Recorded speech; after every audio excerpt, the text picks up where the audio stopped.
You take a bunch of kids with unorthodox abilities, put them into a school with a wise yet weird patriarch character, and what do you get? X-Men meets Mary Poppins.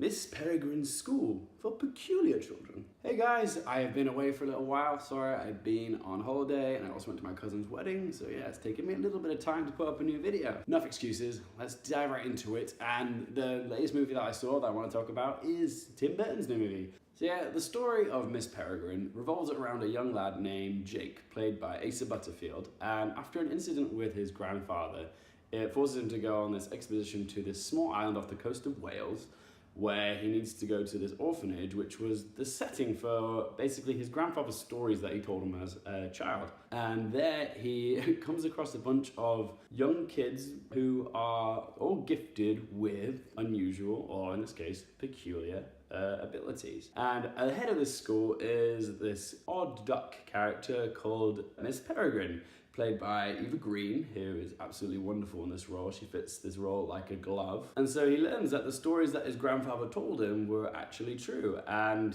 he finds out that Miss Peregrine has this ability to create time loops. And because some peculiar people of the world end up going bad, she's had to protect the children with their powers in this sort of time loop, which is basically in the 1940s, and it plays the same day over and over and over again. But it keeps them safe in this protected little world. And you know, they all live out the same day over and over again, which means they don't age, which means they're safe from the hollow gas, the bad peculiars, from the threat of danger, basically. And Jake learns also that he is also a peculiar, and his power is what can ultimately save the children from the threat of these hollow gas. Alright, so let's talk about the structure of this film. Okay, now it is, for the most, it is a children's film, but with Tim Burton, you always know you're going to be dealt a little bit of a dark side to the story.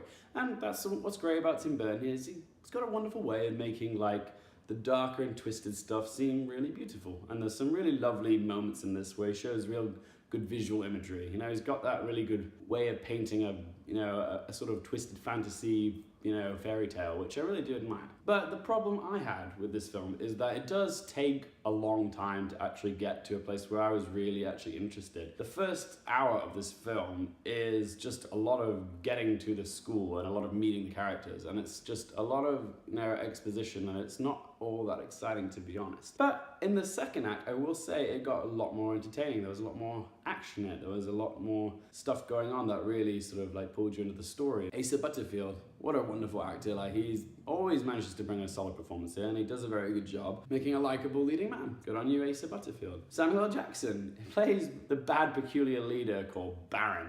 And yeah, I was surprised by this performance because I thought it was going to be sort of a phoned in performance, but I don't know, there was something quite remarkable about how Samuel L. Jackson approaches this role. But I gotta say, he made me laugh a lot, and he's quite menacing in points as well. And Judi Dench's in this, but she doesn't really show up for much, and when she is there, you kind of feel like her character could have been played by anyone else. She doesn't really bring anything special to the story, so it's kind of sad that they didn't make her character a bit more interesting, give her more to do. So yeah, this is primarily a kid's film, but it does dabble in dark elements that I think some children might have trouble watching. Like, there's some pretty twisted stuff in this, because there's scenes where you see these creatures devouring a feast of human eyeballs, and it's quite, I don't know, it's quite grisly, and it's just if I was a child, taking to see this with my mum and dad, I might find that a bit harrowing to watch. It's sort of a bit confusing in a sense as to what its target audience is. But when you see a Tim Burton movie, you know there's going to be some darker elements involved. You should know that going in, really. If you're going to take your kids to see this, just know it might be a little bit dark in places for them, but they should still enjoy it. And the script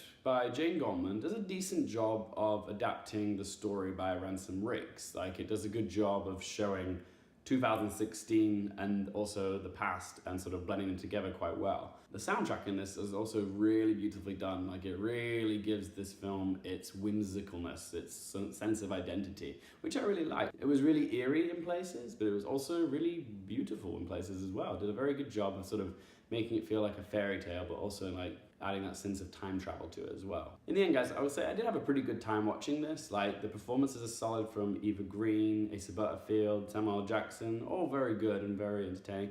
The supporting cast of kids are all very good in it as well. The music's lovely, the visual imagery's lovely.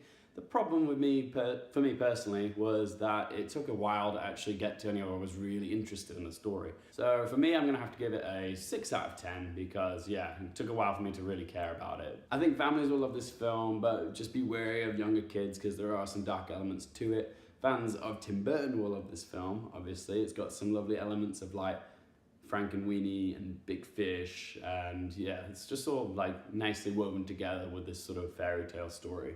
Thanks so much for watching, guys. It's so nice to be back, and I promise there's more content on the way. If you like this video, please do click the like button, tell your friends to subscribe. I'm trying to build up a bit more following and all that, so your help would be massively appreciated. So yeah, like, share, or subscribe for more things related to movies, TV, and popcorn culture. I'm Luke Airfield. Thanks for watching.